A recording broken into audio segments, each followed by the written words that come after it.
নমস্কার বন্ধুরা, আপনারা সকলে কেমন আছেন? প্রিয়াঙ্কার কিচেনে আপনাদের সকলের আবারও অনেক অনেক স্বাগত। আজকের রেসিপি হচ্ছে আমার লাউ চিংড়ি।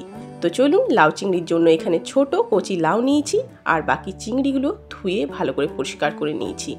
চিংড়ির খোসাগুলো আমি সম্পূর্ণ পরিষ্কার করে দিয়েছি। সামান্য নুন হলুদ মাখিয়ে ম্যারিনেট করে রেখে নেব মোটামুটি 10 মিনিট মতো।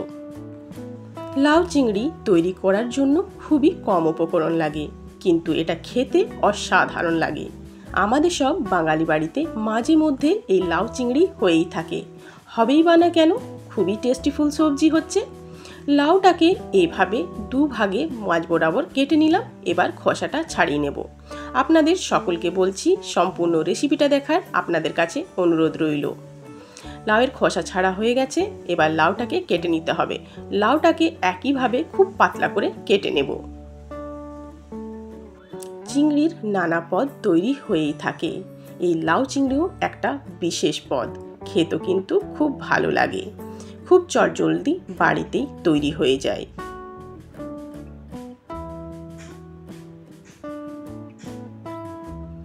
এইভাবে পাতলা করে পুরো লাউটাকে কেটে নিলাম। লাউটাকে কেটে ধুয়ে জল ছড়িয়ে রেখে নিতে হবে।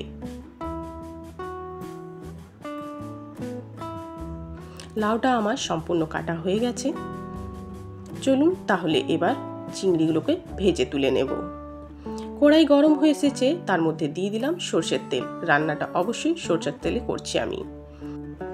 তেলটা বেশ ভালো করে গরম করে নিতে হবে। এবার এর মধ্যে চিংড়িগুলো একে একে দিয়ে চিংড়িগুলোকে লাল করে ভেজে তুলে নেব। আমি এখানে বাগদা চিংড়ি ব্যবহার করেছি, আপনারা চাইলে এর থেকে ছোট চিংড়িও ব্যবহার করতে পারেন, স্বাদ কিন্তু একই হবে। চিংড়িগুলোকে খুব ভালো করে এপাশ ওপাশ করে ভেজে নেব। চিংড়িগুলো বেশ লাল করে ভেজে নিয়েছি, এবার তুলে রেখে নেব। চিংড়ি ভাজা ওই তেলেই আমি একটা মিডিয়াম সাইজের আলুকে লম্বা করে কেটে রেখেছি, সেটাকেও লাল করে ভেজে নেব। একবার এইভাবে অবশ্যই তৈরি করে দেখবেন লাউ চিংড়ি। আলুগুলো ভাজা হয়ে গেছে, তুলে রেখে নিলাম।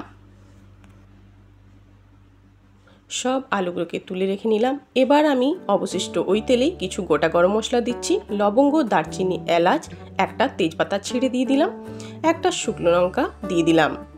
কয়েক সেকেন্ড এইভাবেই ভেজে নেব, একটা বেশ ভালো সুগন্ধ বেরোবে। সে পর্যায়ে দিয়ে দিচ্ছি হাফ টিস্পুন জিরে। আমি এখানে গোটা জিরে দিলাম, আর এখানে আমি দিলাম 1 টেবিল স্পুন গ্রেট করা আদা। আদাটাও একটু ভেজে নিলাম।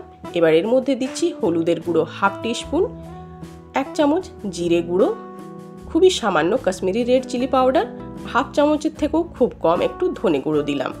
দিয়ে মশলাটা একটু ভালো করে ভেজে নেব। মশলাটা কয়েক সেকেন্ড এইভাবে ভেজে নিলাম। এবার কেটে রাখা লাউগুলোকে দিয়ে দেব। লাউ দিয়ে এবার মশলার সঙ্গে খুব ভালো করে লাউটাকে কষিয়ে নেব। এর মধ্যে আমি দিয়ে দেব 2টো কাঁচা লঙ্কা চেরা। ঝালটা আপনাদের ইচ্ছা মতো অবশ্যই কম বেশি করতে পারেন। এর মধ্যে 2টো কাঁচা লঙ্কা চেরা দিয়ে দিলাম। আর এবার দিয়ে দিচ্ছি স্বাদ মতো নুন। নুন দেওয়ার সঙ্গে সঙ্গে লাউ থেকে বেশ মাত্রায় জল বেরোবে।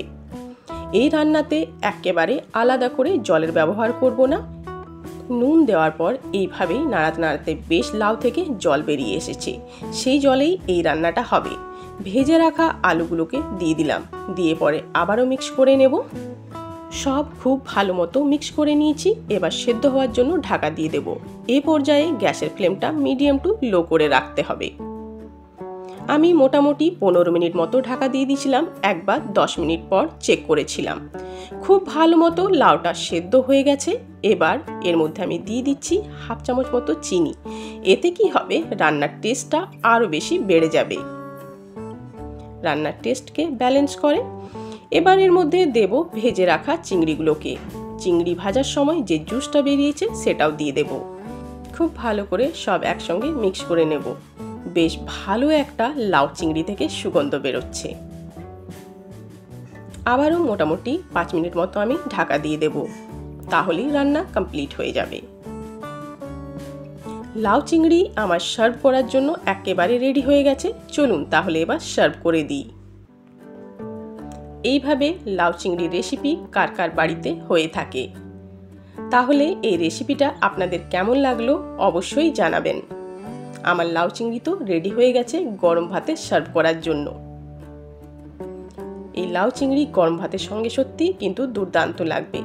আর এই রেসিপিটা আপনাদের যদি ভালো লেগে থাকে তাহলে লাইক, কমেন্ট, শেয়ার করবেন আর প্লিজ আমার চ্যানেলটাকে সাবস্ক্রাইব করবেন। আবার দেখা হবে আপনাদের সঙ্গে অন্য কোনো রান্নায়। ততক্ষণের জন্য অনেক অনেক ধন্যবাদ। ভালো থাকুন, সুস্থ থাকুন।